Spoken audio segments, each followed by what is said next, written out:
I stood in the empty garage, my hands trembling as I stared at the oil stain on the concrete. The only proof that my father's 1967 Chevrolet Impala had ever existed in my life.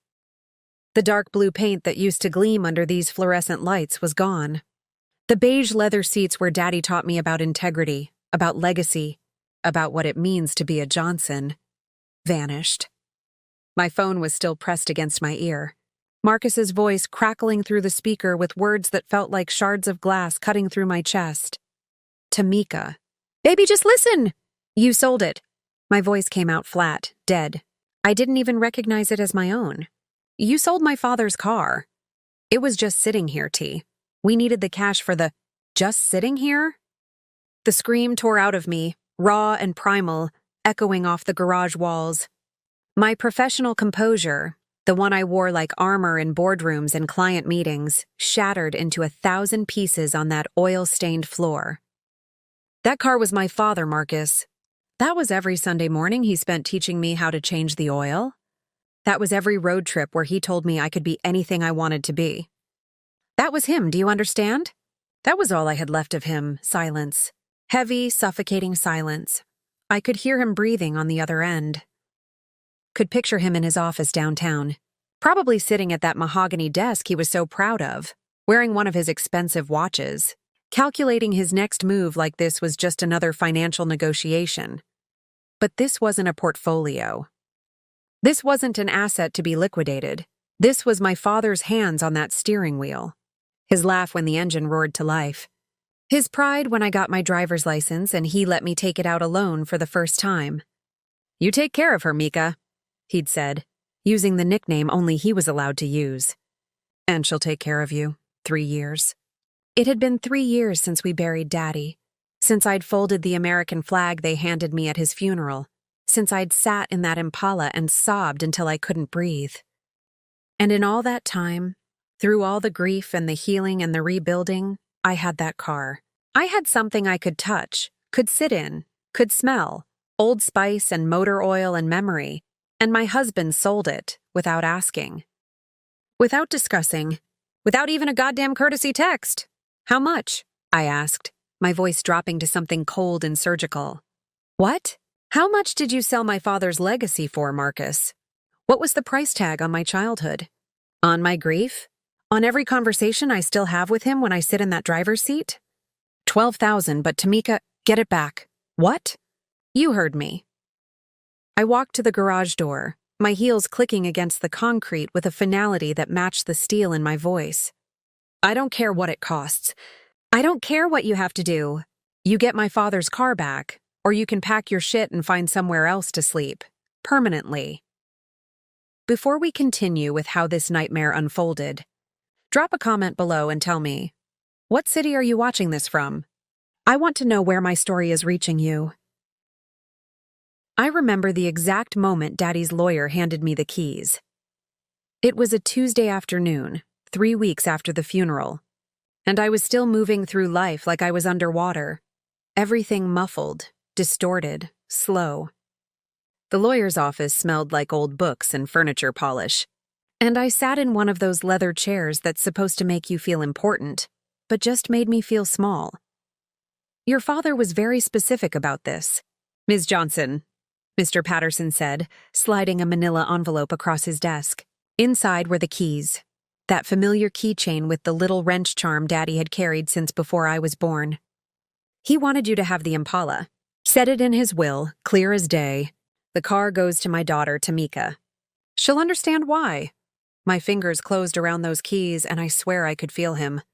Could feel every Sunday morning we spent in that garage, me sitting on an overturned bucket while he explained the difference between a carburetor and a fuel injector. I was 7 years old, wearing pigtails and overalls, asking a million questions while he worked. Why do you love this car so much, Daddy? He'd looked up at me, grease on his hands, that warm smile spreading across his face. Because, baby girl, this car represents something. When I came back from serving overseas, I didn't have much. Worked double shifts at the base garage, saved every penny. Bought this Impala used from a dealer in 1985. She was already 18 years old then, beat up, needed work. But I saw what she could be. He'd run his hand along the hood, reverent, like he was touching something sacred. I rebuilt her, piece by piece. Taught myself everything. And you know what I learned? That's what life is, Mika. You take what you're given, even if it's broken, and you make it beautiful. You make it yours. You make it mean something. That was Robert Bob Johnson for you, turning a car restoration into a life philosophy. I drove the Impala home from the lawyer's office that day, and I cried the whole way. Cried for the man who raised me alone after Mama left when I was 4. Cried for all the times he showed up at my school plays, at my track meets, at my college graduation, beaming with pride. Cried because that deep rumbling engine sound was his voice, and the way the steering wheel fit in my hands was his hands, and the smell of the leather interior was every hug he ever gave me. Marcus didn't understand it at first, but I thought he respected it. We'd been dating for 6 months when Daddy died. He came to the funeral, held my hand during the service, let me cry on his shoulder. He seemed to get it. "That's a beautiful car," he'd said the first time he saw it. "Classic American muscle. Your dad had good taste." "It's more than that," I'd told him. It's him, it's us, it's everything." He'd nodded, kissed my forehead. "I know, baby. I know." 2 years later, we got married. Small ceremony, backyard wedding at my aunt's house in East Atlanta, string lights and soul food and so much love I thought I'd burst from it. Marcus looked so handsome in his navy suit, and when he said his vows, he promised to honor what mattered to me, to build a life that respected where I came from. We drove away from that wedding in the Impala. I'd insisted on it. "Daddy should be part of this day," I'd said. Marcus had laughed, said I was sentimental, but he'd helped me tie the cans to the bumper and went along with it. That was Marcus then, accommodating, sweet, understanding, or so I thought. By our 2nd anniversary, I'd made senior marketing manager at TechRise, the startup where I'd been grinding since graduation. Good salary, stock options, the whole 9. Marcus's consulting business was doing well too. We bought a house in Grant Park. Nothing fancy, but it was ours. 3 bedrooms, detached garage, front porch where we'd sit on Sunday evenings and watch the neighborhood kids play. The Impala lived in that garage like a queen in her palace. I didn't drive her every day. She was too precious for Atlanta traffic, too special for grocery runs and errands. But every Saturday morning, I'd go out there, start her up, let the engine warm. Sometimes I'd just sit in the driver's seat, hands on the wheel, and talk to Daddy. "Hey, Pops, it's me. Work's been crazy this week. We're launching a new campaign, and you know how I get when it's crunch time. Remember how you used to tell me I inherited your perfectionism? Well, it's serving me well." I'd adjust the rearview mirror, smell that familiar interior. He's good, Daddy. I think you'd like him. He's ambitious, smart. Takes care of me. We're building something here, you know? A life, a future. I wish you could see it. I wish you could see that everything you taught me, all those lessons in this car, they stuck. I'm doing okay, Pops. I'm doing real good. Those Saturday mornings were sacred. My therapy, my church, my connection to the man who made me who I am. I thought I had it all figured out. Thought I'd found the balance, honoring my past while building my future. Thought my marriage was solid, built on mutual respect and understanding. I thought Marcus got it. I thought he understood that some things aren't for sale, that some things matter more than money. That legacy isn't just a word we throw around. It's the foundation of who we are. I was wrong about a lot of things, but I didn't know that yet. Not on those peaceful Saturday mornings. Not when I'd come back inside and find Marcus making breakfast. Not when we'd curl up on the couch and plan our future together. I didn't know that he'd been looking at that car differently than I did. That where I saw memory and meaning, he saw dollar signs and wasted potential. That he'd been calculating, planning, justifying. I didn't know that the man I married, the man who promised to honor what mattered to me, would betray me in the most devastating way possible. I didn't know that one morning. I'd walk into that garage and find nothing but an oil stain and shattered trust. But I'm getting ahead of myself. For now, in this moment, in the memory of receiving those keys, of driving Daddy's car home, of believing I could have both the past and the future, I was happy. I was whole. I was naive.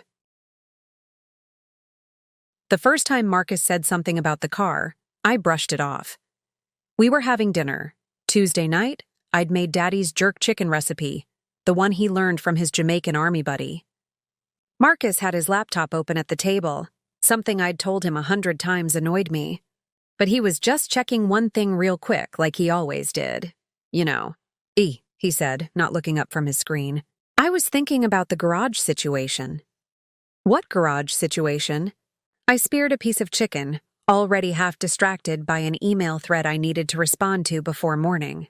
The Impala. It's taking up the whole space. We could fit both our cars in there if what? I put my fork down. If my father's car wasn't there? He finally looked up, that practiced smile on his face. The one he used with difficult clients.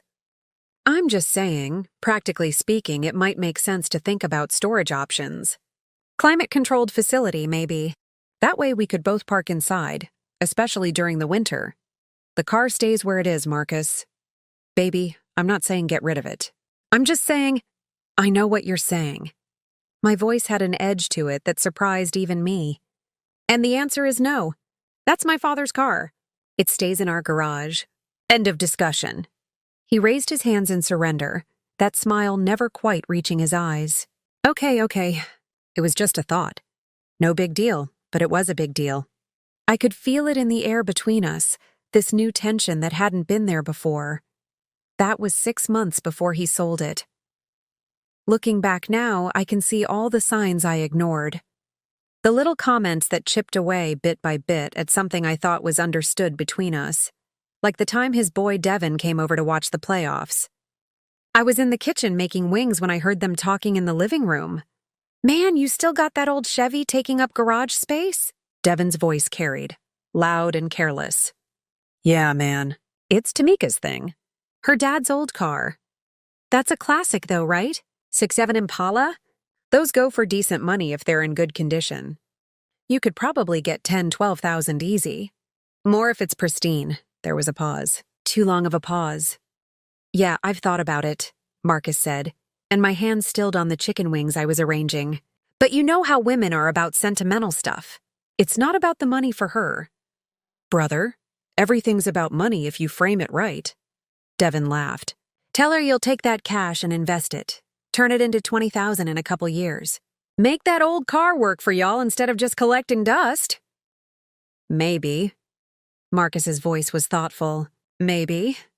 I walked into the living room carrying the wing platter like nothing was wrong, smiled, played hostess. Acted like I hadn't just heard my husband discussing my father's legacy like it was a stock portfolio that needed rebalancing. That night, in bed, I brought it up. I heard you and Devin talking earlier. Marcus was scrolling through his phone, half paying attention. About what? About the Impala. About selling it. He didn't even look up. We were just talking. Devin says a lot of stuff. You know how he is. But you agreed with him. You said you'd thought about it. Finally, he put the phone down and turned to face me. In the dim light from his bedside lamp, I couldn't quite read his expression. Look, baby, I'm not saying we should sell it. But you have to admit, it's a valuable asset just sitting there. We could use that capital for... It's not an asset, Marcus. It's my father. It's a car, Tamika. His voice was gentle, but there was something underneath it. Frustration, maybe, or condescension. It's metal and leather and machinery. I understand it has sentimental value, but from a practical standpoint, I don't care about the practical standpoint. I sat up, pulled the covers around me like armor. Some things aren't about practicality. Some things are about love, about memory, about honoring the people who made us who we are. He sighed. That particular sigh that said he thought I was being unreasonable. I'm not trying to dishonor your father. I respected Bob, you know that. But he's gone, baby. And keeping that car in our garage isn't going to bring him back. The words hit me like a slap. Get out. What? Get out of this bed. Right now. My voice shook with something I couldn't name. Rage, hurt, betrayal. If you think that's what this is about, if you think I keep that car because I'm trying to bring him back, Then you don't understand me at all. You don't understand anything. Tamika, come on, I didn't mean… Out. Now. He slept on the couch that night. In the morning, he apologized, said he'd phrased it wrong, said he understood the car was important to me. I accepted the apology because that's what you do when you're married, when you're trying to make it work, when you want to believe the best in the person you chose to spend your life with. But something shifted that night. Some foundational trust cracked. I started noticing other things. The way he'd make jokes about the garage queen when his friends came over. The way he'd suggest, casually, that maybe we could think about what we'd do with the car someday in the future, no rush. The way his eyes would linger on the Impala when we'd come home, like he was doing calculations in his head. My girl Shanice noticed it too. We were having brunch at this spot in Castleberry Hill, bottomless mimosas and chicken and waffles, when she asked me straight up, "What's going on with you and Marcus?" "What do you mean?" "Everything's fine. Girl, don't lie to me. I've known you since sophomore year of college. I can see it in your face. Something's off." I pushed my food around my plate. "He wants me to sell Daddy's car." Shanice put her fork down with a clatter. "He what?" "Not directly, but he keeps bringing it up. Talking about storage options or investment opportunities, or how we could better utilize the garage space. It's like he doesn't get that it's not about garage space or money. It's about my father. It's about me. Have you told him that?" "Like, really told him?" "I've tried. But Marcus, he sees everything through this lens of financial optimization. If something isn't generating revenue or increasing in value or serving a practical purpose, he thinks it's wasted potential." Shanice reached across the table and took my hand. "Tamika, you need to make this crystal clear to him. Not hints. Not subtle conversations. You need to look that man in his face and tell him explicitly that the car is off limits. Period. No discussion. No negotiation. Off limits." "I have." "Have you really, though? Or have you been tiptoeing around it because you don't want to fight?" I hated that she was right. I'd been avoiding the confrontation, hoping Marcus would just understand. Hoping the hints would be enough. Hoping I wouldn't have to draw a hard line in the sand with my own husband. Make it clear, T. Make it so clear that there's no room for misinterpretation. Because I know Marcus and I love him like a brother. But that man thinks he can negotiate anything. You need to show him this isn't negotiable. I promised her I would. Promised myself I would, but I didn't. Not explicitly. Not the way I should have. I told myself it would be okay. That Marcus respected me enough not to push it. That we'd work through this rough patch and come out stronger. That love and understanding would prevail. I told myself a lot of things in those months leading up to that morning. All of them turned out to be lies. It was a Thursday morning in late September when my world imploded. I remember because Thursdays were my early days. I had a standing 7 a.m. call with our West Coast clients, which meant I was usually out of the house by 6:15. Marcus knew this. He knew my schedule better than his own sometimes, always asking what meetings I had, what time I'd be home, whether he needed to handle dinner. I should have known something was off when he was already awake when my alarm went off at 5:30. Marcus was not a morning person. The man could sleep through a freight train if you let him. But that morning, he was already in the shower when I woke up. Already dressed when I came downstairs, already sitting at the kitchen island with his coffee and his phone. "You're up early," I said, pouring myself a cup from the pot he'd made. "Yeah, got a client meeting in Buckhead at 8. Thought I'd beat the traffic." He didn't look up from his phone. That should have been my second clue. Marcus always greeted me with a kiss in the morning. Always. It was our thing, but I was distracted. Running through my presentation notes in my head, thinking about the campaign metrics I needed to discuss. I grabbed my travel mug, my laptop bag, my keys. "Love you," I called out as I headed for the door to the garage. "Love you too," he said, and there was something in his voice, something tight, strained. But I was already moving, already thinking about the day ahead. I hit the button for the garage door opener. The door rolled up with its familiar mechanical whir, and my father's Impala wasn't there. For a solid 10 seconds, I just stood there staring at the empty space. My brain couldn't process what my eyes were seeing. It was like looking at a magic trick, that moment where the rabbit disappears and your mind scrambles to understand how to make sense of the impossible. The oil stain was there, that familiar dark spot where the Impala had sat for the past 2 years. My dad's old workbench was still against the wall, tools hanging on their pegboard. The air still smelled faintly of motor oil and the vanilla air freshener I kept in the car. But the car was gone. I walked further into the garage, like maybe I'd somehow missed the entire automobile, like maybe it was hiding in a corner somewhere. My heels echoed on the concrete. The sound was wrong, too empty, too hollow. Marcus. My voice came out strange, high-pitched. Marcus, where's the car? I heard his chair scrape against the kitchen floor. Footsteps. He appeared in the doorway, and the look on his face, guilty, defensive, already preparing for battle, told me everything I needed to know before he even opened his mouth. Tamika. I can explain, where's my father's car? Each word came out crisp, separate, like I was speaking a foreign language and had to concentrate on each syllable. Just listen to me for a second. Where is it? The scream tore out of me, raw and primal. I watched him flinch, watched him take a step back, and some distant part of my brain registered that I'd never yelled at him like this before. Never let him see me lose control like this. I sold it. He said it quietly, like maybe if he kept his voice down, it would soften the blow. Like maybe if he stayed calm, I'd be calm too. The world tilted sideways. What? I sold the car. Tuesday afternoon. The guy came and picked it up yesterday while you were at work. Tuesday. He'd sold my father's car on Tuesday, and it was now Thursday. And he'd been living in this house with me for 2 days, sleeping in our bed, eating meals with me, kissing me goodbye in the mornings, knowing what he'd done, knowing and saying nothing. You sold my father's car. I wasn't yelling anymore. My voice was flat, dead. I didn't recognize it as my own. Tamika, baby, we needed the money. The investment opportunity I told you about, the one with Devon's real estate group, the window was closing, and we needed to move fast. This could triple our money in 18 months, maybe less. I did the math, ran the numbers. You did the math. I laughed, and it sounded like broken glass. You ran the numbers.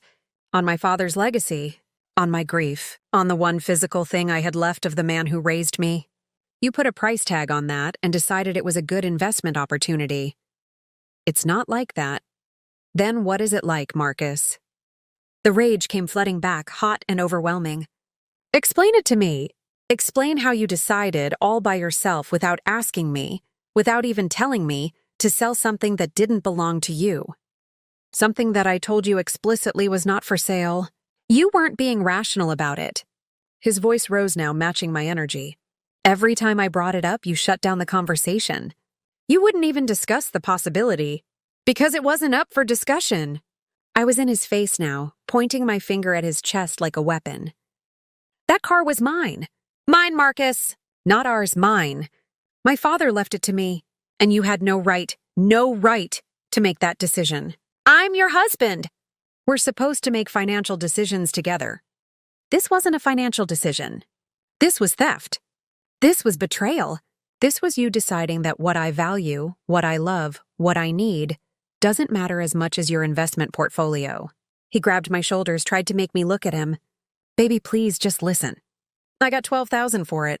$12,000 that we can turn into $36,000. Think about what we could do with that. We could finally take that trip to Ghana you've been talking about. We could renovate the kitchen. I shoved him off me so hard he stumbled backward. I don't want to go to Ghana. I don't want a new kitchen. I want my father's car. I want the thing that he touched with his own hands, that he rebuilt piece by piece, that he taught me to drive in. I want the place where I could still smell his cologne and hear his voice and feel like he wasn't really gone. My voice cracked on that last word. The tears came then, hot and furious, streaming down my face while I stood in that empty garage in my work clothes, my presentation forgotten, my client call forgotten, Everything forgotten except the gaping hole where my father's Impala used to be. I can't bring him back. T. Marcus's voice was softer now, pleading. I know you want him back, but keeping that car in the garage wasn't going to— Get out! I screamed it so loud my throat hurt. Get out of this garage! Get out of my sight! I can't even look at you right now. Tamika, I said get out. He left. I heard him grab his keys, heard the front door slam, heard his Audi start up and pull out of the driveway, and then I was alone in that empty garage, staring at an oil stain on concrete. My entire body shaking with rage and grief and a sense of violation so profound I couldn't even name it. I called out of my client meeting, sent a text to my boss saying I had a family emergency, sat down right there on the cold garage floor in my pencil skirt and heels, and sobbed. I cried for Daddy, for every Saturday morning conversation we'd never have again, for every piece of advice he'd never give me, for the way he'd always known how to make everything okay, and how he wasn't here now when I needed him most. I cried for my marriage, for the trust that had just shattered into 1,000 pieces, for the man I thought I knew, who turned out to be someone who could betray me in the most fundamental way, and I cried for myself, for being naive enough to think that love was enough. That marriage meant partnership. That till death do us part included respecting what mattered most to the person you promised to cherish. My phone rang. Marcus. I declined the call. It rang again. Again. Finally, I answered. What? Tamika, please, can we just talk about this? How much? My voice was cold, surgical. All the crying was done. Now there was just ice. What? How much did you sell my father's legacy for, Marcus? What was the price tag on my childhood? On my grief? On every conversation I still have with him when I sit in that driver's seat? 12,000, but Tamika, if you'll just— Get it back. Silence on the other end. Get it back, Marcus. I don't care what it costs. I don't care what you have to do. You find the person you sold it to, and you get my father's car back. T, baby, I can't just— Yes, you can. You sold it without my permission. You can buy it back the same way. Figure it out. The guy might not want to sell. I can't guarantee— Then you better be very convincing. I stood up, brushed the dust off my skirt. Because I'm telling you right now, Marcus Johnson, you have two choices. You get that car back, or you pack your things and get out of my house. This marriage is over if that Impala isn't back in this garage. You can't be serious. Do I sound like I'm joking? The steel in my voice surprised even me. You violated my trust. You stole from me. You disrespected my father's memory and everything I told you I needed. So yes, I'm deadly serious. Get my car back or we're done. Those are your only options. Tamika, I hung up. Blocked his number. Walked inside, went upstairs, took off my work clothes, and put on jeans and one of Daddy's old army t-shirts that I'd kept. Then I sat on my bed and stared at the wall, trying to figure out how I'd gotten here, how the man I loved, the man I married, the man who'd promised to honor me, had become someone I didn't even recognize. Marcus came home that night at 9:47 p.m. I know because I'd been sitting on the couch since 6 o'clock, watching the door, waiting. I hadn't eaten, hadn't checked my work email, hadn't done anything except sit there in the dark. I hadn't even turned the lights on, replaying every moment of our relationship, looking for the signs I'd missed. When had he stopped seeing me as a partner and started seeing me as an obstacle to his financial goals? When had my grief become inconvenient to him? When had he decided that his judgment was more important than my explicitly stated wishes?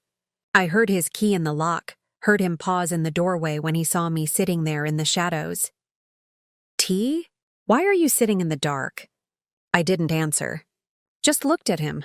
Really looked at him.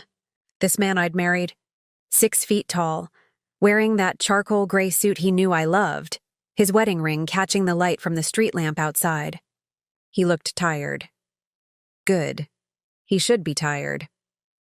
He flipped on the living room light, and I watched him wince when he saw my face. I hadn't cried since the garage. My eyes were probably swollen. My braids were a mess. I was wearing my dead father's t-shirt. I looked like exactly what I was, a woman whose world had just collapsed. Did you get it back? My voice was hoarse from all the screaming earlier. He set his briefcase down slowly, like he was buying time. I reached out to the buyer. Guy named Trevor Hutchins. Lives in Marietta. And he doesn't want to sell. He said he's been looking for a '67 Impala in that condition for 3 years. Says it's his dream car. Something inside me went very, very quiet. Try again. Tamika. No. I stood up and he took a step back. Good. He should be afraid of me right now. You don't get to Tamika me. You don't get to use that soft voice and expect me to be reasonable. You created this situation. You sold something that wasn't yours to sell. So now you fix it. I offered him $13,000. $1,000 more than I paid. He said no. Offer him $15,000. Baby, that's not how this works. The guy doesn't need the money. He wanted the car, and now he has it. He's not interested in... Then make him interested. My voice rose despite my best efforts to stay calm. You're a financial consultant, Marcus. Your entire job is convincing people to do things with their money that they don't initially want to do. Use those skills. Be persuasive. I don't care what it takes. He ran his hand over his head, that gesture he always made when he was stressed. It's not that simple. Yes, it is. It's exactly that simple. You go to this Trevor Hutchins and you offer him whatever it takes to get that car back. You explain that you made a mistake, that you sold something that wasn't yours, that you need to make it right. You beg if you have to. You grovel. You do whatever it takes. And if he still says no, I walked up to him until we were inches apart. I could smell his cologne, the expensive one I'd bought him for our anniversary. I loved that smell. Right now, it made me nauseous. Then you keep trying. You call him every day. You show up at his house. You offer him more money. You find out what he wants and you give it to him. Because, Marcus, I meant what I said this morning. If that car doesn't come back, you don't come back either. You'd really end our marriage over a car? He said it like I was being unreasonable. Like I was the one who'd done something wrong. It's not about a car. The words exploded out of me. How do you not get that? It's about trust. It's about respect. It's about you making a unilateral decision to sell something that I explicitly told you was sacred to me. It's about you prioritizing money over my feelings. It's about you thinking you know better than me about what I need. I was trying to build our future by destroying my past. I shoved him hard. He stumbled backward, eyes wide. My father raised me by himself, Marcus. My mother left when I was 4 years old, and Bob Johnson worked 2 jobs and raised a little black girl in Atlanta, Georgia, by himself. He taught me everything. How to be strong, how to be proud, how to stand up for myself. And that car was part of every single lesson. My voice cracked, but I pushed through it. When I got my first period, and I was embarrassed and scared, we sat in that car and he drove us to the store and talked to me about becoming a woman. When I didn't make the varsity track team sophomore year, we sat in that car and he told me about resilience. When I got accepted to Spelman, we sat in that car in the driveway and he cried. My father cried, Marcus, because he was so proud. When he got diagnosed with cancer, we sat in that car and he held my hand and told me he wasn't afraid to die because he knew he'd raised me right. The tears were coming now, hot and fast, but I didn't wipe them away. And when he died, when they lowered his casket into the ground and handed me that folded flag, I went home and sat in that car for 4 hours because it was the only place I could still feel him. The only place where his hands had touched, where his voice had echoed, where his presence was still real and tangible and mine. I stepped back, wrapping my arms around myself. So no, Marcus, this isn't about a car. This is about you taking the last piece of my father that I had. This is about you deciding that your investment opportunity was more important than my grief. This is about you betraying me in the deepest way possible. And if you can't understand that, then we have nothing left to talk about. He stood there, and for the first time since I'd known him, Marcus Johnson looked genuinely shaken. His hands were trembling slightly. His eyes were red. I didn't think about it like that, he said quietly. No, you didn't think about it at all. You thought about the money. That's all you ever think about. That's not fair. Fair? I laughed, bitter and sharp. You want to talk about fair? Was it fair for you to sell my property without my consent? Was it fair for you to lie to me for 2 days? Was it fair for you to dismiss everything I'd told you about what that car meant to me? He opened his mouth, then closed it. What could he say? There was no defense for what he'd done. I need you to understand something, I said, my voice steadier now. I gave you everything when I married you. I opened my heart to you, shared my life with you, trusted you with my deepest pain and my biggest dreams. I let you into the sacred space that my father and I built together, and you violated that. You took my trust and you crushed it. You took my pain and you monetized it. I walked to the stairs, paused with my hand on the banister. So here's what's going to happen. You're going to sleep in the guest room tonight. Tomorrow, you're going to contact Trevor Hutchins again. You're going to offer him $20,000. If he says no, you offer $25,000. You keep going until you find his price, because everyone has a price. You taught me that. Tamika, I'm not finished. I turned to look at him. You have 1 week, 7 days to get that car back. If on day 8 that Impala isn't sitting in our garage, you can pack your things and leave. I'll file for divorce, and I'll tell everyone exactly why. Your boys, your clients, your family. Everyone will know that Marcus Johnson is a man who can't be trusted. A man who steals from his wife. A man who values money over love. His face went pale. You wouldn't. Try me. You clearly don't know me as well as you think you do. So let me make this crystal clear. I will burn this marriage to the ground before I let you disrespect my father's memory and get away with it. I started up the stairs. 1 week, Marcus. 7 days.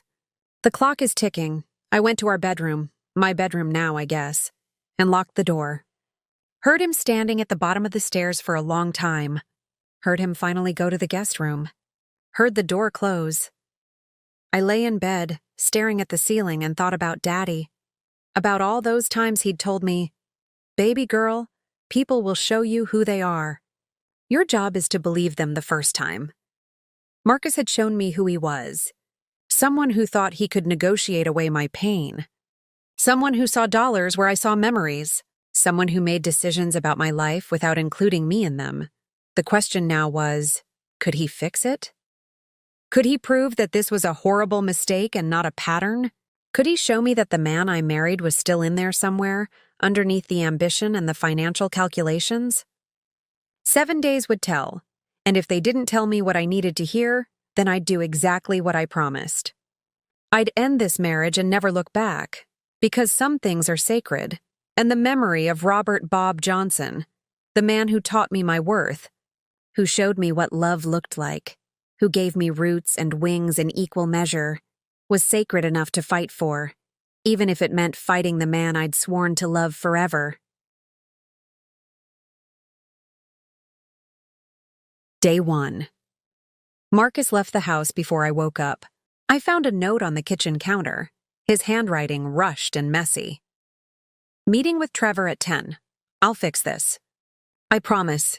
I crumpled the note and threw it in the trash. Promises from Marcus Johnson didn't mean much anymore. I called in sick to work, actually sick this time, not just avoiding a client call. My boss, Jennifer, didn't ask questions. Take the time you need, Tamika. We've got you covered. That's what happened when you'd been killing it for 3 years straight. You earned grace for when your life fell apart. Shanice came over around noon with Thai food and a bottle of wine. I'm not drinking at noon, I told her when she walked through the door without knocking. That was our friendship. Keys to each other's houses, no appointment needed. You're drinking whenever I tell you to drink, she said, heading straight to my kitchen for glasses. Now tell me everything and don't leave anything out. So I did. Started from the empty garage Thursday morning and ended with Marcus sleeping in the guest room and my 7-day ultimatum. Shanice listened without interrupting, which was unusual for her. The woman had opinions about everything, but she stayed quiet until I finished. Then she poured us both very full glasses of wine. I need you to hear me right now, she said, her voice serious in a way that made my stomach drop. I love you. You're my sister, and I will support whatever decision you make. But I need to say this. Are you sure you want to blow up your marriage over this? Are you seriously asking me that? I felt betrayed all over again. Shanice, he sold my father's car. I know, baby, I know. And that was wrong. So wrong. Marcus was dead wrong and he knows it. But marriage is complicated. People make mistakes. Big mistakes. And sometimes what? I'm supposed to just forgive him? Pretend it didn't happen? I'm not saying that. She set her glass down, leaned forward. I'm saying think about whether this is divorce-worthy or work-through-it-worthy. Because once you pull that trigger, once you end it, you can't take it back. And Marcus, for all his faults, loves you. I've seen it. You've felt it. This wasn't him being malicious. It was him being selfish. Yes, it was. But selfish and malicious aren't the same thing. She reached for my hand. I just want you to be sure. Because 7 days isn't a lot of time to undo a mistake this big, and if he can't get that car back, are you really ready to walk away from everything you've built together? I pulled my hand back. He walked away from it first. When he decided my grief was worth $12,000, Shanice sighed, sat back. Okay then. If that's where you're at, then I'm with you. Whatever you need, I'm here. We drank wine and ate pad thai, and I tried not to think about what Marcus was doing, how the meeting with Trevor was going, whether there was any chance this nightmare would actually end. My phone rang at 3:47 p.m. Marcus. I almost didn't answer. Let it ring 3 times before Shanice grabbed the phone out of my hand and answered it herself. This is Shanice. Yes, I'm at your house because my best friend needed someone who won't betray her. Now talk. What happened with Trevor? She listened for a moment, her face unreadable. And? What did he say? Another pause. How much? Her eyebrows shot up. Jesus, okay, yeah, she's here. Hold on. She handed me the phone. I put it on speaker so she could hear too. I'm here. What happened? Marcus's voice sounded strained, exhausted. Trevor said no to $20,000. My stomach dropped. So offer more. I did. I went up to 25 right there. He still said no. He said... Marcus paused and I heard him take a breath. He said the car isn't for sale at any price. That he's wanted a '67 Impala in that condition since he was a kid. That his father used to have one and seeing mine, seeing your dad's, brought back all these memories for him. The irony wasn't lost on me. Trevor Hutchins was doing exactly what I'd done, attaching his own memories, his own father's ghost, to that car. Except now he had my ghost. My memories, my father, so what now? My voice came out flat. I'm not giving up. I told him I'd give him time to think about it. I explained the situation. You told him you sold your wife's dead father's car without permission? Shanice cut in, her voice sharp. Yes, I did. I told him the truth. That I made a horrible mistake and I'm trying to fix it. He said he'd think about it, but I'm not going to lie to you. He doesn't seem like he's going to budge. Then make him budge. I stood up, started pacing. Find out what he wants! Does he need money for something? Is there something else you can offer him? Another car? Something? I'm working on it. I swear to you I'm working on it. I'm going to figure out what will make him sell, and then I'm going to give him that thing. Whatever it takes. 6 days left, Marcus. I hung up before he could respond. Shanice looked at me with something like pity in her eyes. You know there's a real possibility he won't be able to get it back, right? Then I guess I'm about to become a divorce statistic. Day 3. Marcus had called Trevor 6 times, sent him emails, even showed up at the man's house in Marietta, only to be politely but firmly turned away at the door. Trevor's wife had answered apparently, and she'd told Marcus that her husband wasn't interested in selling and to please stop harassing them. I'm not harassing them, Marcus said when he called to update me that night. We'd fallen into this pattern. He'd call once a day with a report, I'd listen without comment, then hang up. I'm trying to negotiate. There's a fine line between negotiation and stalking, Marcus. Don't cross it. What do you want me to do, Tamika? Just give up? I want you to figure it out. That's what I want. I want you to use that big brain you're so proud of and come up with a solution. Because right now, you're running out of time, and I'm running out of patience. I heard him exhale slowly. I found another '67 Impala. Same color, similar condition. It's in Birmingham. I could buy it, bring it here. No. The word came out like a bullet. It wouldn't be the same. That's not my father's car. That's just another car. But T, if it looks the same, it's not about what it looks like. God, Marcus, do you still not get it? It's not about the model or the year or the color. It's about the fact that my father's hands touched that specific steering wheel, that his sweat stained that specific driver's seat, that his voice echoed in that specific interior. You can't just substitute it like you're returning a defective toaster to Target. I'm just trying to... I know what you're trying to do. And I'm telling you it won't work. It has to be that exact car, or this whole thing is pointless. Silence on the other end. Then, quietly, you're really going to leave me if I can't get it back? It wasn't a question. Yes. Even though I'm trying. Even though I'm doing everything I can. You're doing everything you can now. You should have thought about all this before you sold it. Before you made the decision that blew up our marriage. This is the consequence of your choice, Marcus. Live with it. I hung up. Day 5. I was sitting in my office at work, trying to focus on a campaign proposal, when my phone rang. Unknown number, Tamika Johnson speaking. Ms. Johnson, this is Trevor Hutchins. My heart stopped. I sat up straight, grabbed a pen even though I had no idea what I'd need to write down. Mr. Hutchins, thank you for calling.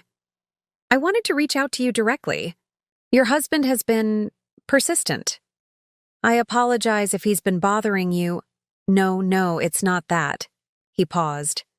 Look, Ms. Johnson, I'm calling because I wanted to explain something to you. My father passed away 2 years ago.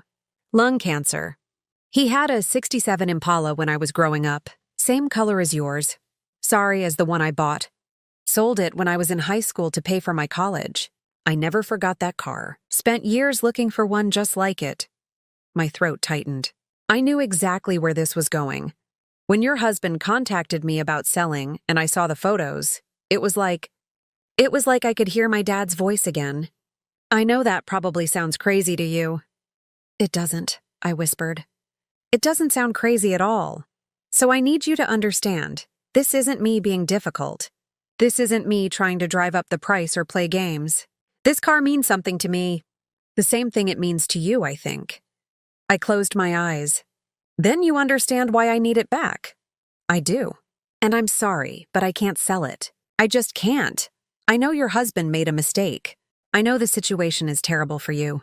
But Ms. Johnson, I've been looking for this car for 7 years. 7 years. And now that I have it, now that I can sit in it and remember my father, I can't give that up. I'm sorry. I'm really, truly sorry. He hung up before I could respond. I sat there in my office, staring at my computer screen without seeing it, and felt the last bit of hope drain out of me. Marcus had 2 days left. And the man who had my father's car just told me, kindly, apologetically, but definitively, that it wasn't coming back. I picked up my phone and texted Shanice, "Can you help me find a divorce lawyer?" Her response came 30 seconds later. Already have 3 recommendations. Sending now? Day 7. Marcus came home at 6 p.m. I was sitting in the same spot I'd been sitting that first night, on the couch, in the dark, waiting. He stood in the doorway when he saw me, his shoulders slumped, his face defeated. "I couldn't get it back," he said. No preamble. No excuses. Just the truth, plain and simple. I know. Trevor called me. He did? Marcus looked surprised. What did he say?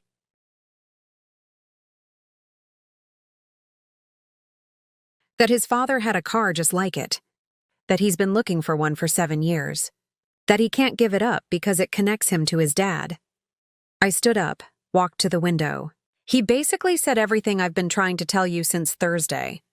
Except he's a stranger, so maybe you'll actually hear it. Tamika, I talked to a divorce lawyer today. She's drawing up papers. I heard him make a sound. Something between a gasp and a sob. Please don't do this. I love you. I made a mistake. A terrible mistake. But I love you. I know you do. I turned to face him, and I was surprised to find that I wasn't crying. I'd cried all my tears over the past week. Now there was just exhaustion. But love isn't enough when there's no trust. And I don't trust you anymore, Marcus. I don't trust that you'll respect my boundaries. I don't trust that you won't prioritize money over my feelings. I don't trust that you actually understand me. I understand now. Now isn't good enough. My voice rose despite my best efforts. Now is too late. Now is after you've already destroyed the thing that mattered most to me. You want credit for understanding after you've already done the damage? That's not how this works. He crossed the room, dropped to his knees in front of me. Actually dropped to his knees. Please, baby, please. Give me another chance. I'll do anything. Anything. I looked down at this man. This man I'd married, this man I'd loved, this man who'd betrayed me, and felt nothing but emptiness. You had 7 days to make this right. You couldn't do it. So now you pack your things and you leave. That's what happens next. Tamika, get up, Marcus. Have some dignity. He stood slowly, his eyes red, his face wet with tears I didn't feel. I'm not giving up, he said. Even if you divorce me, I'm not giving up. I'm going to get that car back somehow. I'm going to prove to you that I can fix this. You do that? I said, turning away from him. But you do it from somewhere else. I want you out of this house by tomorrow night. I walked upstairs and locked myself in the bedroom, and I didn't come out until I heard the front door close behind him. 2 weeks after Marcus moved out, I was going through the motions of life like a ghost. Work, home, sleep, repeat. Jennifer had been understanding at first, but by week 2 she'd pulled me into her office with that concerned boss look that meant business. Tamika, I need you to level with me. Are you okay to be here? Because the campaign proposal you submitted yesterday had typos. You never have typos. And in the client meeting this morning, you zoned out 3 times. I stared at the motivational poster behind her desk, something about teamwork and reaching higher, and felt absolutely nothing. I'm fine. You're not fine. And that's okay. But I need to know if you need time off, because right now you're here physically, but not mentally. And that's not fair to you or the team. She was right. I knew she was right. But taking time off meant sitting in that house alone, walking past that empty garage, living in the wreckage of my marriage. At least work gave me something to focus on besides the fact that my husband had stolen my father's car and my life had fallen apart. Give me 1 more week, I said. I'll get my head straight. I promise. Jennifer studied me for a long moment, then nodded. 1 week. But Tamika, maybe talk to someone. A therapist. Because whatever you're going through, you shouldn't have to go through it alone. I went home that night to find Shanice, sitting on my front porch with takeout from Busy, Bee Cafe, and a determination in her eyes that told me she wasn't leaving until we talked. We're doing an intervention, she announced, letting herself in with the key I'd given her years ago. You've been walking around like a zombie for 2 weeks. You're not answering texts. You're not calling back. Last Sunday, you were supposed to come to brunch and you didn't even show up. I forgot. You never forget brunch. She started unpacking food on my coffee table. Fried chicken, mac and cheese, collard greens, cornbread. Comfort food. So we're going to eat, and you're going to talk, and I'm going to listen. And then we're going to figure out how to get you out of this hole you're in. I picked at the chicken without really tasting it. There's nothing to figure out. Marcus sold my father's car. He can't get it back. We're getting divorced. The end. Have you heard from him? He texts every day, calls every few days. I don't answer. What does he say?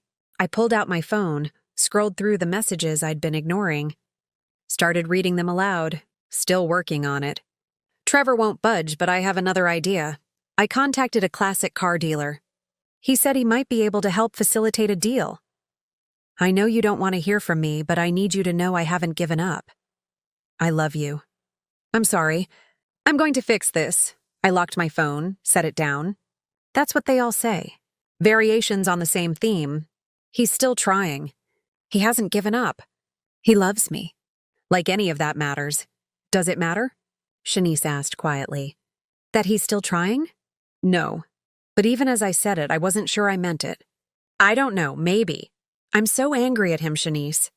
I'm so angry I can barely see straight. But I'm also just Tired. I'm tired of being angry. I'm tired of grieving. I'm tired of feeling like my whole life is just loss after loss after loss. You're depressed, honey. I'm realistic.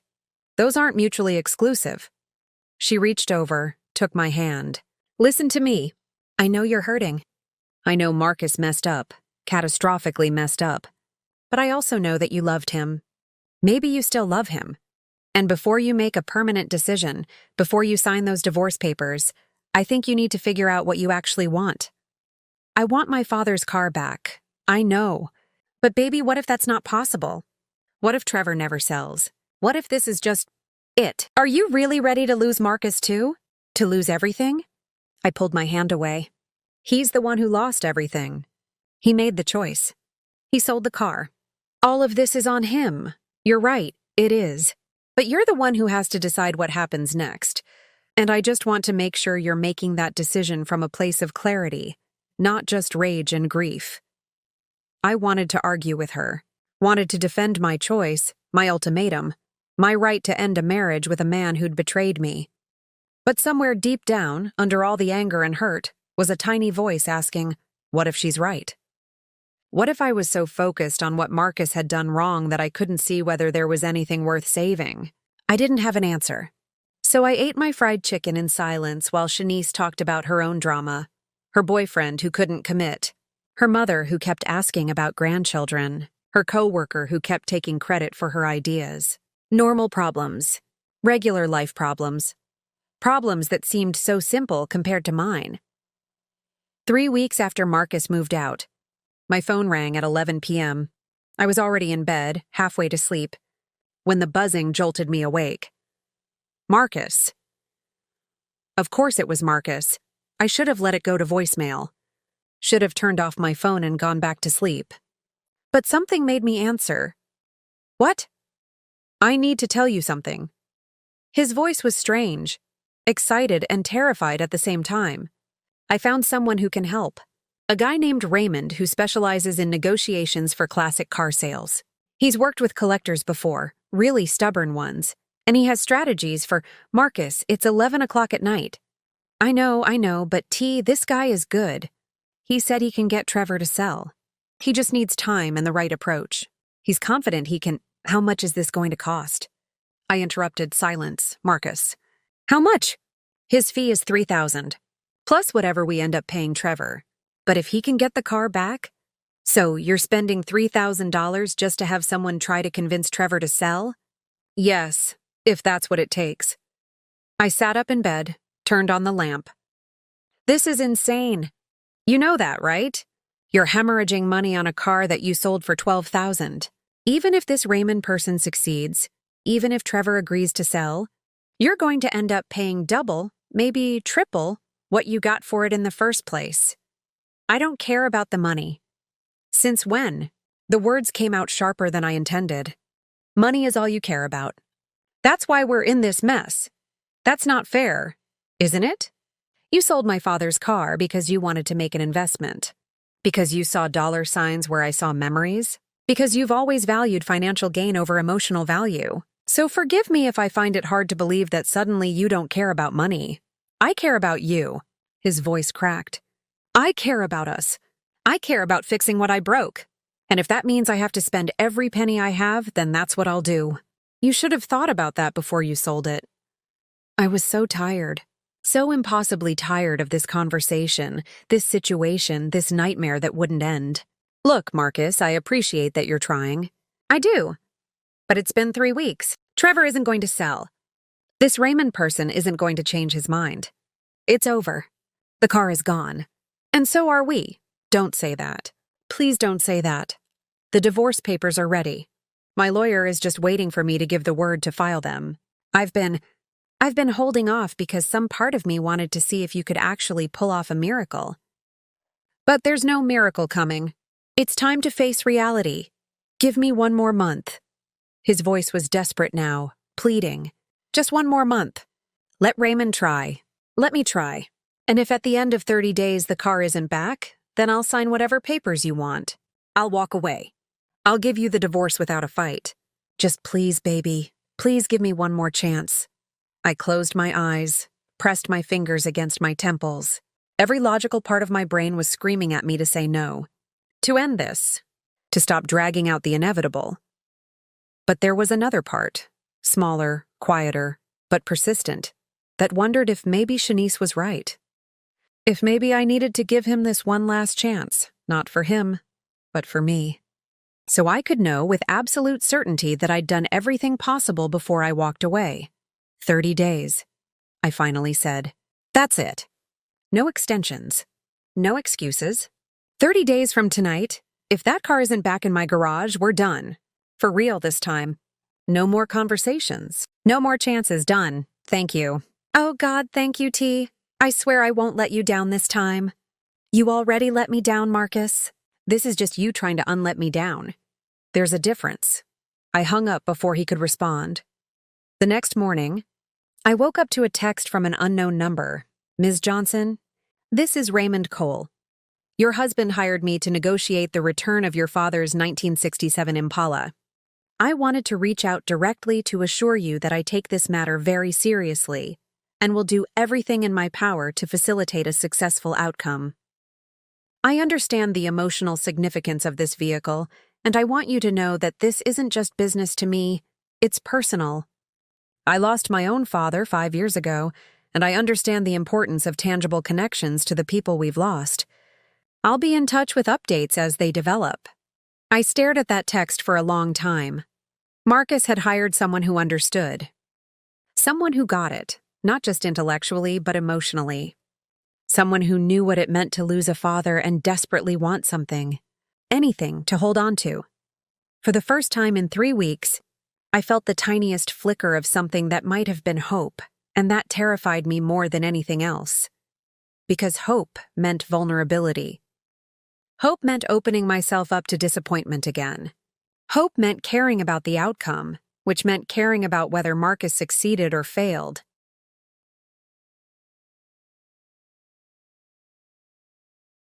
I'd been so comfortable in my anger, my righteous fury, my certainty that the marriage was over.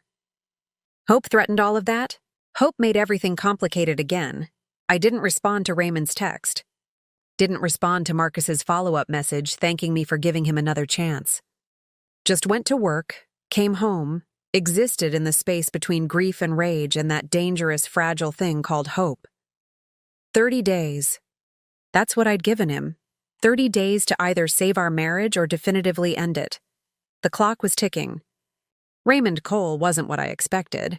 When he asked to meet me in person, just to establish rapport and show you I'm taking this seriously, Ms. Johnson, I'd pictured some slick car dealer type. Expensive suit, 2 white teeth, the kind of guy who could sell ice to an Eskimo. Instead, the man who walked into the coffee shop in Virginia Highland was wearing jeans and a simple button-down, probably in his mid-50s, with salt and pepper hair and kind eyes behind wire-rimmed glasses. He looked more like a college professor than a negotiator. Ms. Johnson? He extended his hand. Raymond Cole, thank you for agreeing to meet with me. I shook his hand, gestured to the seat across from me. I'd already ordered, a latte I hadn't touched. Mostly because my stomach was in knots and I didn't trust myself to keep anything down. I'll be honest with you. Mr. Cole, Raymond, please. Raymond, I don't know what my husband told you, but I need to be clear. This isn't about the car's monetary value. This isn't about investment potential or market price or any of that. If you're approaching this like a normal negotiation, it's not going to work. He pulled out a leather notebook, set it on the table between us. I know. Marcus explained the situation. And I read Trevor Hutchins correctly, and I believe I do. This isn't a normal negotiation for him either. This is about emotion, about memory, about connecting to someone who's gone. So how do you negotiate that? How do you put a price on grief? Raymond leaned back in his chair, studied me for a moment. You don't. You can't. What you can do is help someone understand that their grief, their connection, their need, it can be transferred. That there might be another way to honor their father's memory. That's what I'm working on with Trevor. What does that mean? It means I've spent the last week getting to know him. Not as a buyer or a negotiator, but as a person. I've learned about his father, Dale Hutchins, Army veteran, worked construction his whole life, taught Trevor how to fix cars in their driveway. I've learned that Trevor's been divorced twice, has 3 kids he doesn't see enough, works as an accountant for a manufacturing company in Marietta. I've learned that he's lonely, that he feels disconnected from his roots, that buying your father's Impala was the first time in years he'd felt truly happy. My throat tightened. That doesn't sound like someone who's going to sell. Not for money, no. But possibly for something else? Like what? Raymond opened his notebook, showed me a page of handwritten notes. I've been researching. Dale Hutchins, Trevor's father, died before he could finish restoring a 1970 Ford Mustang he'd been working on for years. It's been sitting in Trevor's garage, covered up, untouched. He can't bring himself to work on it because it was his father's project. But he also can't get rid of it because it's the last thing his dad touched. I don't understand what this has to do with, what if we could help him finish it? What if we found someone, an expert restorer, who could complete that Mustang the way Dale would have wanted? As a tribute. As a way of honoring his father's memory that doesn't require holding on to your father's car? I sat back processing. You want to trade one memorial for another. I want to offer him a path forward that respects both his grief and yours. The Impala gave him a temporary connection to his father, but the Mustang, that's the real connection. That's the project they started together. If we can help him see that finishing what they started together is more meaningful than holding on to someone else's memory, then maybe he'll be willing to let the Impala go. It was clever, almost too clever. And how much would this cost? Raymond hesitated. The restoration would run about $15,000. Maybe $20,000 depending on the condition and what needs to be done. Plus, I'd recommend we offer Trevor the original $12,000 Marcus got for the car, so he's not losing money on the deal. And my fee is $3,000. I did the math in my head. $35,000. Maybe $40,000. Marcus had sold the car for $12,000, thinking he was being smart, being financially savvy, making a good investment. Now he was going to pay more than triple that to get it back. That's a lot of money, I said quietly. It is, but your husband seems committed. He's already liquidated some investments to cover it. He's serious about making this right, Ms. Johnson. I want you to know that. What investments? Alarm shot through me. We had separate accounts, but we'd also had joint investments. Money we'd been saving for a house upgrade, for future kids, for retirement. I don't have the specifics. You'd need to ask him directly. But he assured me he has the funds available. I pulled out my phone, sent Marcus a text. What investments did you liquidate? The response came within 30 seconds. Can we talk? I'd rather explain in person. Just tell me. 3 dots appeared, disappeared, appeared again. Finally. The real estate investment with Devon's group. The one I sold the car for in the first place. I pulled out. Took the penalty. Got back most of the initial investment. I stared at that message for a long moment. He'd undone the whole thing. The entire reason he'd sold the car, this amazing investment opportunity that couldn't wait, this chance to triple our money, he'd walked away from it. Paid penalties to get the money back. Essentially admitted that he'd been wrong, that the investment wasn't worth what he'd sacrificed for it. Ms. Johnson? Raymond's voice pulled me back to the present. Are you all right? I don't know, I said honestly. I don't know what I am right now. Marcus loves you very much. I know that's not my place to say, and I know love doesn't excuse what he did. But in all my years doing this work, I've never seen someone more committed to making something right. Whatever happens with the car, I hope you know that. I thanked him for the coffee, for his time, for his effort. Walked to my car in a daze. Drove home on autopilot. That night, I called Marcus for the first time in 3 weeks. T? He answered on the first ring, voice breathless like he'd been running. Is everything okay? You pulled out of the investment. Silence. Then, Raymond told you. Why didn't you tell me yourself? Because I knew you'd say I was just making it worse. That I was throwing good money after bad. That I should have never sold the car in the first place, so undoing the investment doesn't change anything. He wasn't wrong. That's exactly what I would have said. What I wanted to say right now, but instead I asked, was it a good investment?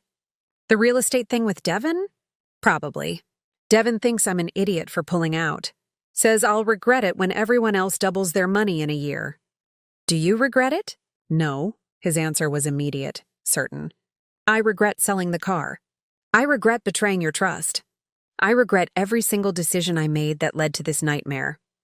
But pulling out of that investment, that's the first thing I've done right in months. Because you were right, T. Some things are more important than money. Some things you can't put a price on. My eyes burned with tears I'd been holding back for weeks. It might not work. Trevor might say no, even with the Mustang restoration offer. You might spend $40,000 and still not get the car back. I know. And if that happens, if he still says no after all of this, we're done. I can't keep living in this limbo. I can't keep hoping and being disappointed. So if Raymond can't pull this off, if the car doesn't come back, then you and we're finished. For real this time. I understand. His voice was thick with emotion. But T, even if we're finished, even if you divorce me and never speak to me again, I'm still going to keep trying.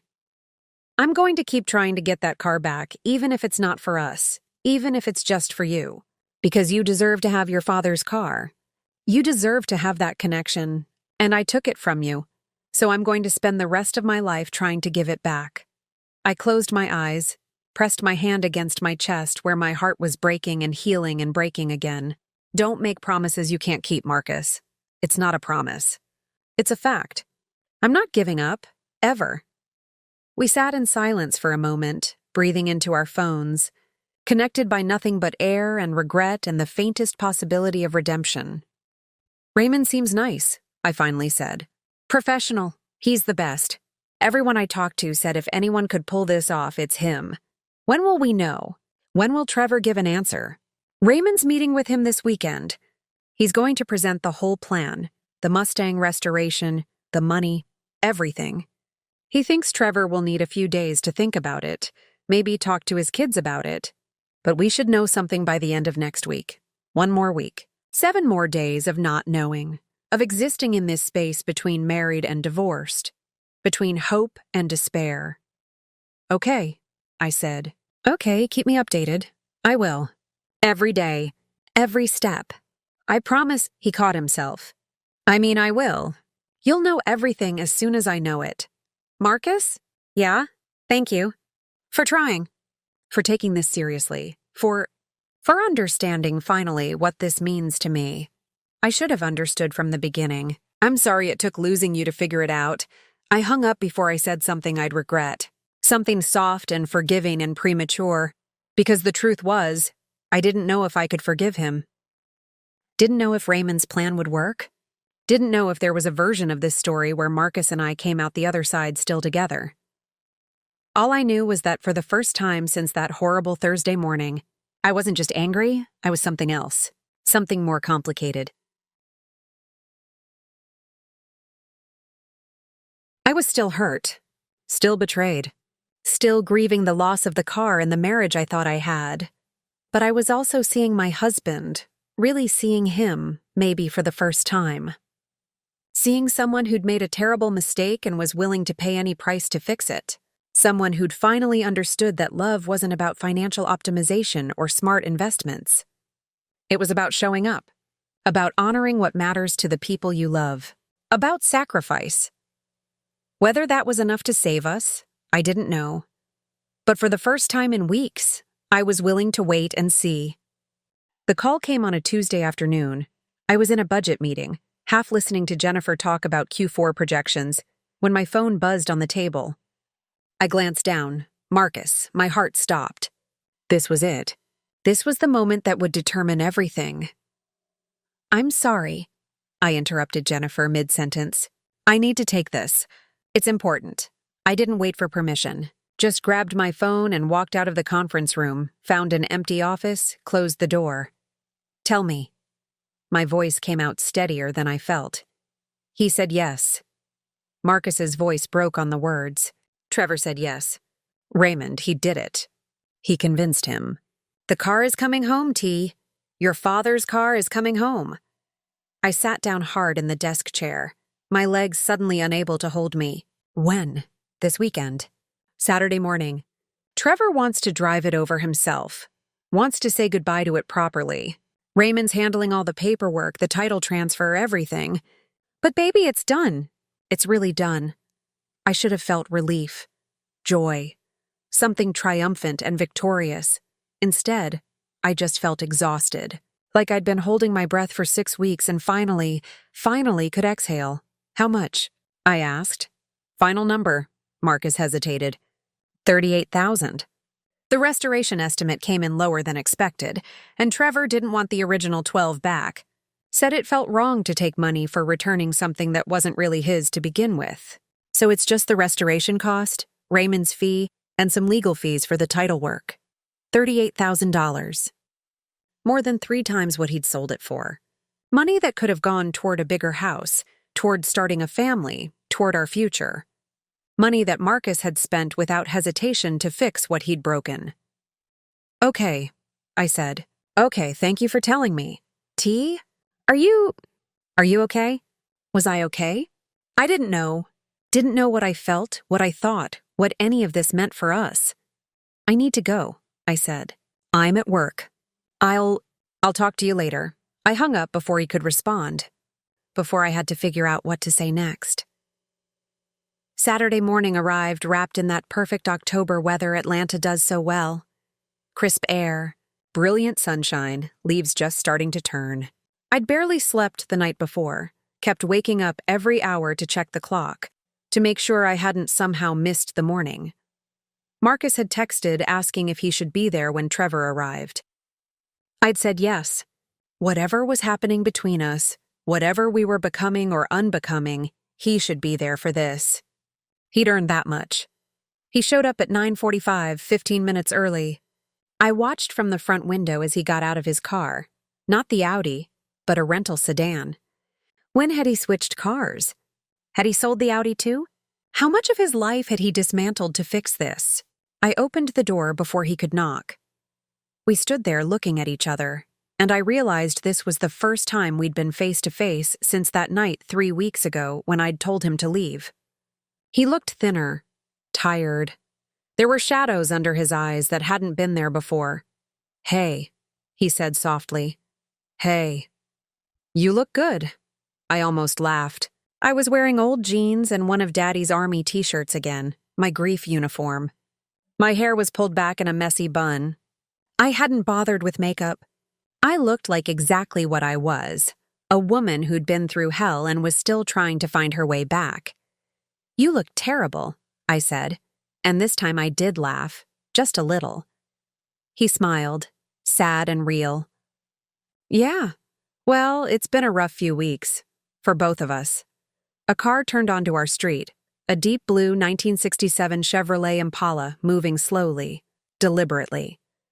My breath caught in my throat, that was it. That was Daddy's car. I'd recognize the way it moved, the sound of that engine anywhere. Trevor pulled into our driveway, killed the engine. For a moment he just sat there, hands on the steering wheel, and I understood. He was saying goodbye. Having his last moment with something that had meant the world to him, even for just a few weeks. Then he got out. Trevor Hutchins was shorter than I expected, maybe 5'8", with thinning brown hair and a kind face that looked like it smiled often, even though he wasn't smiling now. He looked at the car, then at us, then back at the car. Ms. Johnson, he said, walking toward me with his hand extended. I'm glad we finally meet in person. I shook his hand, found my voice. Thank you. Thank you for understanding, for letting her come home. I almost didn't. He glanced back at the Impala. I'm not going to lie to you. When Raymond first approached me with the idea, I thought no way. No amount of money, no deal, nothing. But then he told me about the Mustang, about my dad's project, and I realized he was right. I was holding on to your grief instead of honoring my own. He reached into his pocket, pulled out the keys, those keys, with the little wrench charm Daddy had carried for decades. Held them out to me. She's a beautiful car. Your father took incredible care of her. I only had her a few weeks, but I can tell she was loved. I hope she brings you some peace. My fingers closed around those keys, and it was like Daddy was there, like he'd reached across death and time to place them in my palm again. Thank you, I whispered, because it was all I could say without completely breaking down. Trevor nodded, turned to Marcus. You're a lucky man. I hope you know that. I do, Marcus said quietly. Believe me, I do. Raymond pulled up then, handling the last of the paperwork. Title transfer, registration, all the legal necessities that turned the car officially back into mine. I signed documents in a daze, barely reading them, just wanting it done, wanting to be alone with the car. Finally, they left. Raymond and Trevor in Raymond's car, pulling out of the driveway, leaving Marcus and me standing there with the Impala between us. Do you want me to go? Marcus asked. I can leave, give you time with… No. The word surprised me as much as it surprised him. No, stay, just for a minute. I walked to the driver's door, ran my hand along the roof, the way Daddy used to.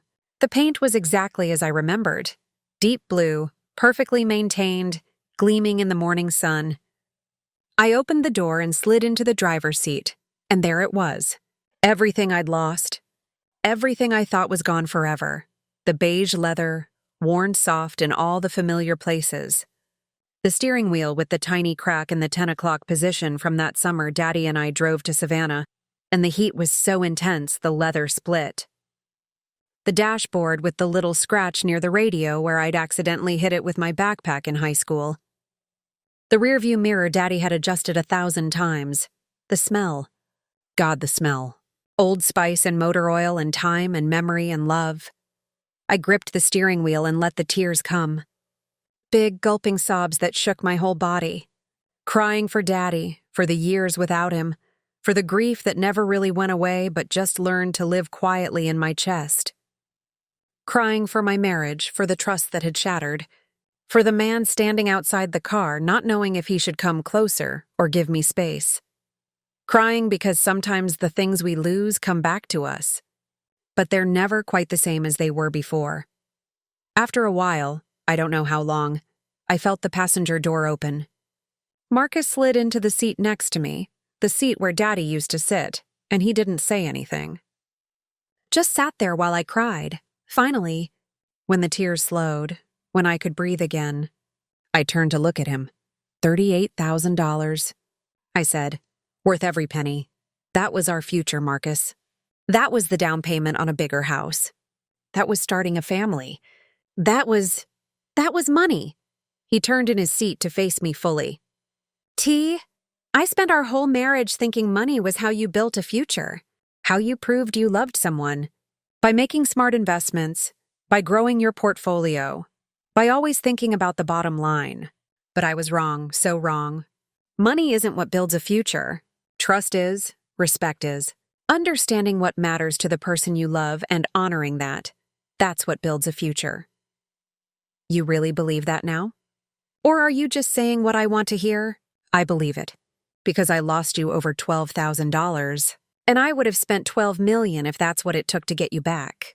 Because you, Tamika, you're the only investment that actually matters. You're the only thing I can't afford to lose. I looked out through the windshield. At our house, at the neighborhood where we'd planned to raise kids someday, at the life we'd been building before everything fell apart. I don't know if we can come back from this, I said honestly. I don't know if getting the car back fixes what you broke when you sold it. I know, and I'm not asking you to forgive me right now.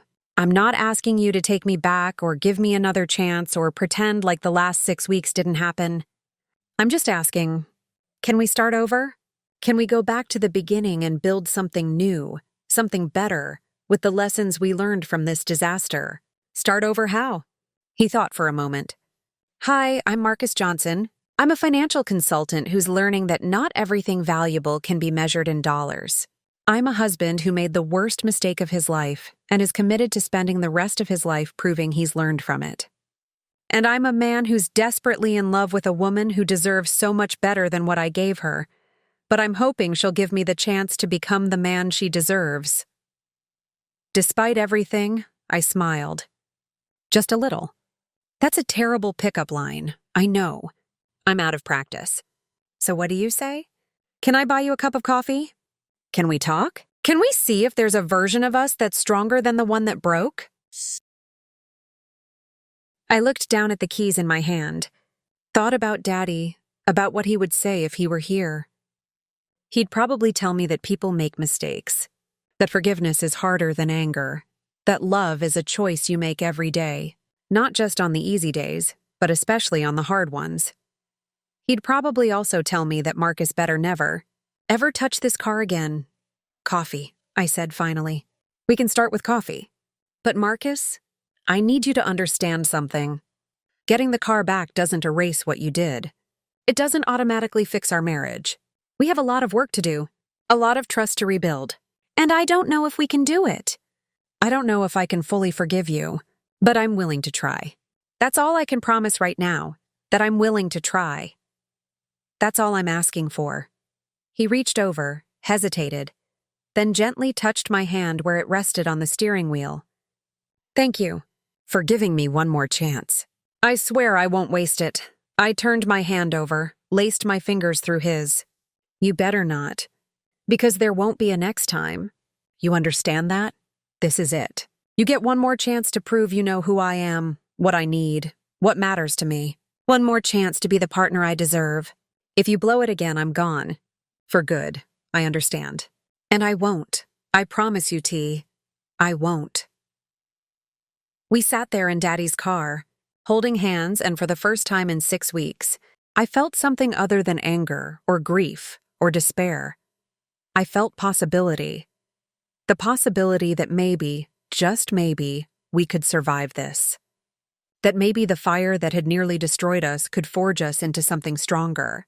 That maybe losing everything was the only way to figure out what actually mattered. You want to go for a drive? I asked. Like we used to? I'd love that. I put the key in the ignition, and when the engine roared to life, that deep, familiar rumble, I swear I could hear Daddy's laugh. Could feel his approval. Could sense him saying, "That's my girl.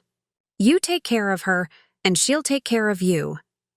I pulled out of the driveway, Marcus in the passenger seat where Daddy used to sit, and we drove through our neighborhood, through the streets of Atlanta, through the city where we'd built our life together.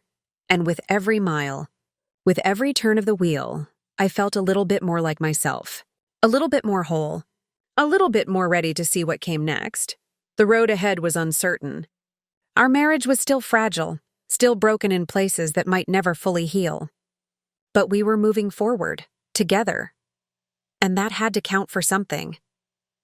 I glanced over at Marcus, saw him looking at me with something like wonder in his eyes. "What?" I asked. You look happy. Really happy. I haven't seen you look like that in a long time." "I'm not happy yet," I said honestly, "but I'm getting there." "And Marcus? The fact that you spent $38,000 to help me get there? That means something. It doesn't fix everything, but it means something. Good, because I need you to know, I see you now. I see what you value, what you need, what you hold sacred, and I will never, ever take that for granted again. I will spend the rest of my life proving that I understand that some things, the most important things, aren't for sale. Not at any price." We drove in comfortable silence after that, the autumn wind coming through the windows, the sun warm on our faces, the engine humming beneath us like a heartbeat. Daddy's heartbeat, our heartbeat, the heartbeat of a legacy that would outlive all of us. And somewhere, I like to think, Daddy was riding shotgun in spirit, smiling that warm smile of his, proud of the woman he'd raised. A woman who knew her worth, who fought for what mattered, who understood that heritage and memory and love were the real currency of life. Marcus had learned that lesson the hard way. Paid $38,000 for it. Lost his wife, his peace, his certainty in the process. But he'd learned it. Finally. Completely. And maybe, just maybe, that education was worth the price. Only time would tell if we could build something lasting from the rubble of our broken marriage. If trust could be rebuilt, If respect could be restored? If love could survive betrayal and emerge stronger on the other side? But for now, in this moment, driving through Atlanta in my father's car with my husband beside me and hope, fragile, tentative but real, blooming in my chest, I was willing to find out, because some things are worth fighting for, and we, Marcus and me, together might just be one of those things.